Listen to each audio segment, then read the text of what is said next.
Apa yang telah terjadi, biarkanlah terjadi. Terkadang menyesalkan apa yang telah terjadi justru menimbulkan masalah lainnya. Manga ini menceritakan Furuya yang saat itu pacar dia meninggal. Pacarnya mengalami kecelakaan yang sungguh malang teman-teman, karena dia jatuh tergelincir dari tangga. Setelah pacarnya meninggal, HP Furuya dibanjiri pesan teman-temannya yang khawatir kepadanya. Furuya mengira bahwa dirinya akan bisa melihat pacarnya setiap hari. Tapi saat ini, Furuya tidak bisa berbuat apa-apa. Furuya tidak bisa menerima kenyataan bahwa pacarnya sudah tidak ada lagi di dunia ini. Karena itu, Furuya mengurung dirinya di rumah selama 4 hari. Dan semua itu adalah apa yang orang-orang pikirkan terjadi. Tapi kenyataan sesungguhnya, Furuya yang telah membunuh pacarnya. Umumnya ketika seseorang kehilangan pacarnya, dia akan merasakan kehilangan. Tapi Furuya merasa puas dan senang bahwa pacarnya telah meninggal. Dia merasa bebas dan bisa hidup normal kembali teman-teman. Dia bisa berkata apapun sekarang, dia bisa pergi kemanapun yang ia mau tanpa perlu ditanya-tanya lagi. Di sini Furuya bercerita, pada saat itu dirinya tidak tahu bahwa keadaannya menjadi berubah. Ketika dia menyapa kembali teman kelasnya bernama Sarah, seorang gadis paling cantik di kelasnya. Furuya begitu mengaguminya. Dia berbau seperti bunga, penampilannya yang rupawan begitu memikat hatinya, bahkan juga teman-teman laki di sekitarnya. Pada suatu hari, Furuya tidak pernah menyangka bahwa pada hari itu Sarah mengutarakan perasaannya kepada dia.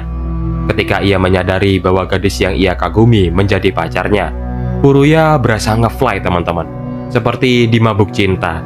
Tapi bayangan-bayangan indah itu menjadi berubah ketika Sarah, pacar idamannya, sangat terobsesi kepada dia. Sarah selalu mengikuti Furuya kemanapun ia pergi, memasang alat pendengar di rumahnya, bahkan juga memasang pelacak GPS ke HP Furuya. Lebih gilanya lagi, Sarah juga membawa pisau dan mengarahkannya kepada Furuya. Nah, suatu hari Furuya begitu muak. Dia bertanya kepada Sarah, mengapa dia melakukan semua ini kepadanya. Jawaban Sarah membuat Furuya merasa merinding. Dia melakukan ini semua karena dia adalah miliknya. Dia akan melakukan apapun demi Furuya, dan dia ingin agar Furuya tidak mencari seseorang penggantinya. Sama halnya ketika seseorang selalu mengecek isi dompetnya setiap saat, khawatir sesuatu yang penting hilang. Begitulah kira-kira ungkapan Sarah kepada Furuya. Dia meminta agar Furuya selalu menuruti keinginan Sarah, dan dia tidak akan melukainya. Mendengar ini, jelas ini sudah gila dan melewati batas. Ketika Furuya meminta putus dengannya, seketika langsung ditolak oleh Sarah. Dia tidak pernah mau putus dengan Furuya, bahkan meskipun ia mati. Spontan Furuya mendorong Sarah, kemudian ia terjatuh dari tangga dan meninggal di tempat. Saat itu Furuya langsung melarikan diri. Beruntung tidak ada saksi mata. Polisi mengesampingkan terjadinya tindakan pembunuhan, dan kasus kematiannya diumumkan sebagai kecelakaan. Begitulah kira-kira Furuya mengungkapkan cerita pahitnya.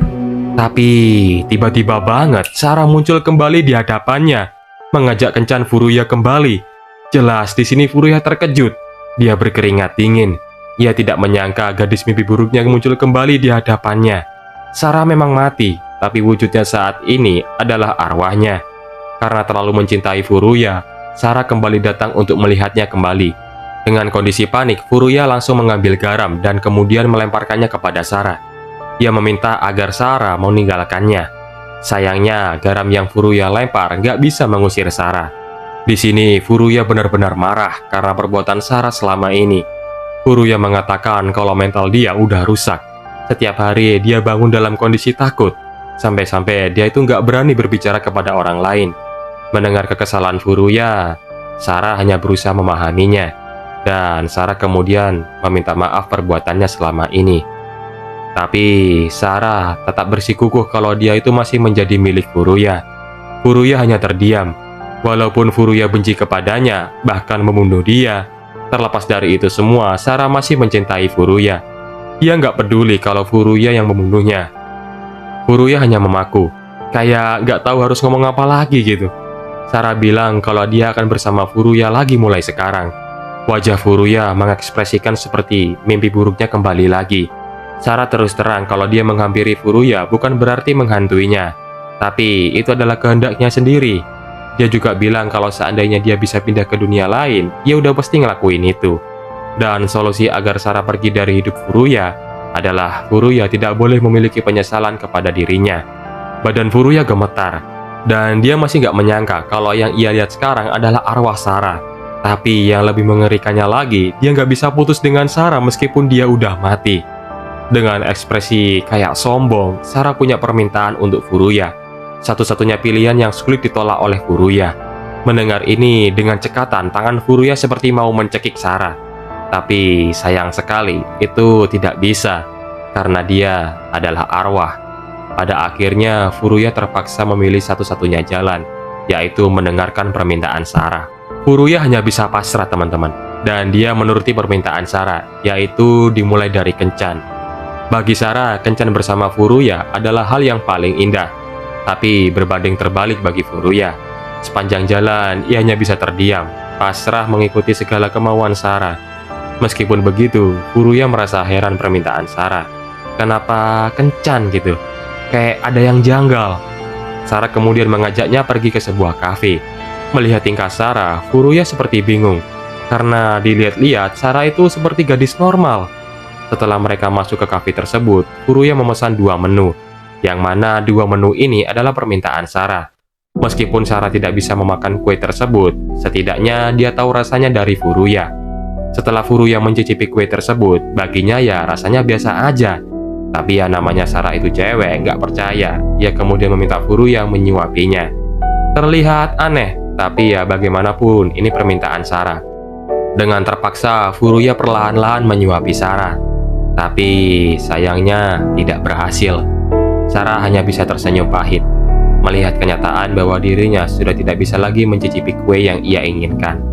Melihat Sarah, Furuya membeku, terdiam, dan untuk sesaat ia merasa Sarah terlihat sedih. Hari itu adalah kali pertamanya Furuya menghabiskan kencan bersama Sarah. Dan untuk pertama kalinya, ia melihat sisi lain Sarah. Seolah-olah dia seperti gadis yang hanya ingin dicintai dengan cara yang normal. Ketika mereka pulang dari kafe, Sarah merasa senang bisa kencan bareng. Karena selama ini, Furuya tidak pernah membalas pesan Sarah ketika ia masih hidup.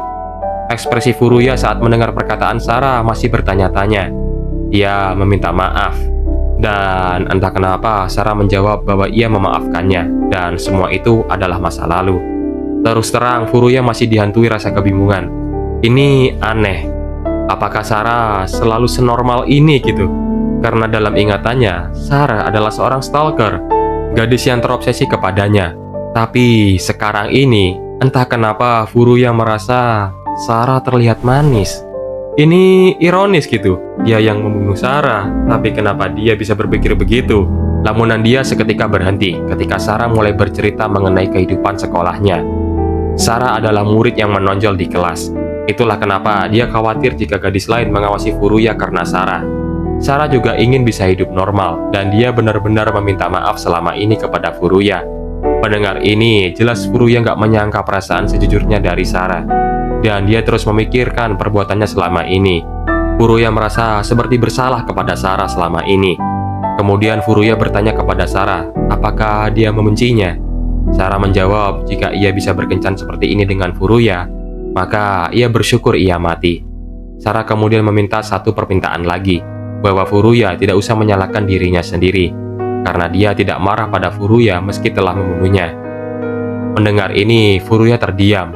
Dalam pikirannya terjadi gejolak antara pembenaran dan rasa bersalah.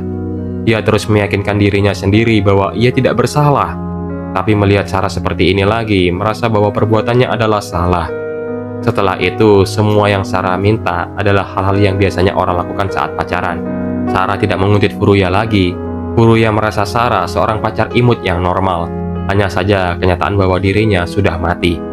Pada suatu hari ketika di sekolah, teman sekelasnya memberikan vas bunga di meja Sarah. Tidak ada yang tahu bahwa Sarah adalah seorang stalker. Itulah kenapa teman sekelasnya menyukainya. Dan sampai saat ini, Furuya masih tidak mengetahui kenapa dia bisa setakut itu kepadanya. Mungkin saja karena Sarah saat ini telah berwujud arwah.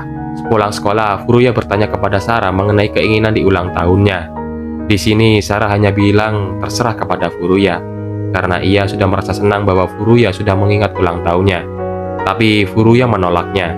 Kemudian Sarah mengungkapkan keinginannya bahwa dia ingin sekali berpegangan tangan dengan Furuya. Walaupun fisiknya udah nggak ada, tapi nempel aja udah cukup. Furuya menerima permintaan Sarah, dan mereka seolah-olah berpegangan tangan sepulang sekolah itu. Hanya dengan permintaan sepele itu, ekspresi Sarah begitu senang. Meskipun ia tidak akan pernah bisa menyentuh tangan Furuya lagi, Sarah merasa bersyukur hanya dengan bersandiwara menjadi pacarnya. Melihat ini, Furuya seketika menangis, teman-teman. Ia merasa bersalah, karenanya Sarah hanya bisa bersandiwara seperti ini. Pada keesokan harinya, Furuya bolos dari kelasnya. Dia menghabiskan waktu bersama Sarah di atap sekolah. Kemudian Furuya bertanya, apakah arwah bisa menyentuh satu sama lain? Sarah menjawab, bisa. Meskipun ia hidup tidak bisa melihatnya, tapi Sarah pernah menabrak mereka yang sudah tak pernah bergerak dari waktu ke waktu. Mendengar jawaban Sarah, Furuya kemudian memanjat pagar pembatas atap sekolah. Sarah yang melihat terkejut. Furuya mengungkapkan permohonan maafnya. Karenanya, Sarah tidak bisa berpegangan tangan dengannya di hari ulang tahunnya. Sarah hanya membeku, dan dia berusaha membujuk kembali Furuya. Tapi Furuya, ia sudah tidak peduli apapun alasannya. Dia menerima kesalahannya. Ia tidak bisa hidup lagi dengan dirinya sendiri yang sudah membunuh orang lain. Karena kenyataannya, setiap malam ia merasa dirinya masih dihantui atas perbuatannya. Furuya berkata lagi bahwa ini semua bukan salah Sarah membuat ia menderita seperti ini. Ini adalah salahnya sendiri karena ia tidak bisa mendengarkan perasaan Sarah. Perasaan lega karena Sarah mati adalah hal yang tidak bisa ia maafkan pada dirinya sendiri karena sudah berpikir seperti itu. Furuya merasa ia tidak bisa lagi hidup lebih lama dengan perasaan bersalah ini. Dan kini ia paham. Sarah, kamu tidak melakukan kesalahan apapun. Ini adalah salahku. Aku tidak mempertimbangkan perasaanmu. Jika Furuya mati, maka Sarah pasti bisa pergi. Maafkan aku, pacarmu adalah orang yang seperti ini. Langkah kaki Furuya mengantarkan dirinya untuk menerima perasaan bersalahnya. Sarah berusaha mencegahnya, tapi naas. Furuya meninggal setelah ia lompat dari gedung atap sekolah. Ia bunuh diri dan ia melihat jasadnya sendiri. Pada akhirnya Furuya berubah menjadi arwah lebih cepat dari yang ia kira. Sarah kemudian menangis di punggungnya dan menyesalkan perbuatan Furuya. Furuya hanya tersenyum. Ia meminta maaf telah membuatnya sedih, dan sekarang dia bisa mengikhlaskan kepergian Sarah. Tidak perlu lagi baginya untuk terus menempel padanya. Tapi tetap saja Sarah masih menyesalkan perbuatan Furuya yang mengakhiri hidupnya sendiri. Karena dia tidak akan bisa lagi melakukan segala sesuatu ketika dia masih hidup. Furuya menerima kenyataannya. Baginya, ini adalah harga yang harus dibayar untuk menebus dosa-dosanya. Furuya mengakui bahwa dirinya adalah orang bodoh yang mati demi Sarah. Ya, Furuya memang benar-benar bodoh. Seketika ekspresi Sarah berubah. Ia merasa sangat puas. Sarah bertanya kepada Furuya, apakah aktingnya sudah bagus? Bagi Sarah, kini ia bisa mengganggu Furuya kembali sepuasnya. Furuya terkejut.